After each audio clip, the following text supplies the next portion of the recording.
అధ్యక్షులు Donald Trump ప్రముఖ వ్యాపారవేత్త ఎలాన్ మస్క్ మధ్య ఉన్న విభేదాలు సమసిపోయినట్లు కనిపిస్తోంది. ఇక తీవ్రమైన మాటల యుద్ధం తర్వాత వీరిద్దరూ మళ్లీ మంచి మిత్రులుగా మారారు.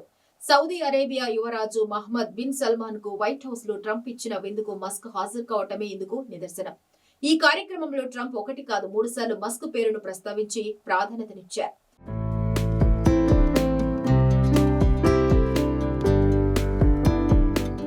ఇక ఈ కార్యక్రమంలో తన వ్యాపార ప్రసంగం సందర్భంగా ట్రంప్ సరదాగా మాట్లాడుతూ, ఎలాన్, నేను మీతో ఉన్నందుకు మీరు చాలా అదృష్టవంతులని అన్నారు.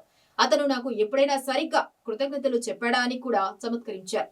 ఆ తర్వాత Musk social media platform X వేదికగా స్పందించారు.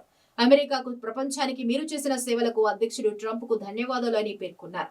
ఈ పోస్ట్ లో ట్రంప్ సౌదీ యువరాజ్ ఎన్విడియా సీఈఓ జెన్సన్ హువాంగ్ తో కలిసి దిగినటువంటి ఫోటోలను కూడా పంచుకున్నారు.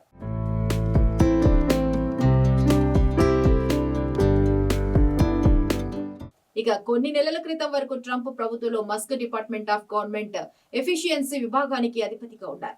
మే 30న పదవి నుంచి వైదొలిగిన తర్వాత ట్రంప్ ప్రతిపాదించిన బిగ్ బ్యూటిఫుల్ బిల్ అనేటువంటి భారీ ప్రభుత్వ వ్యయ ప్రణాళికను ఆయన బహిరంగంగా విమర్శించారు.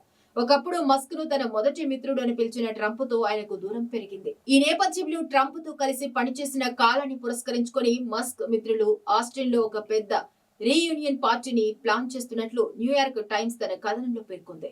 మస్క్ ఆధ్వర్యంలో జోగ్లో పనిచేసిన డజన్ల కొద్ది ఉద్యోగులు ఈ వారాంతంలో ఈ వేడుకలో పాల్గొంటారని తెలిపింది. ఈ కార్యక్రమానికి మస్క్ కూడా హాజరయ్యే అవకాశం ఉందని సమాచారం.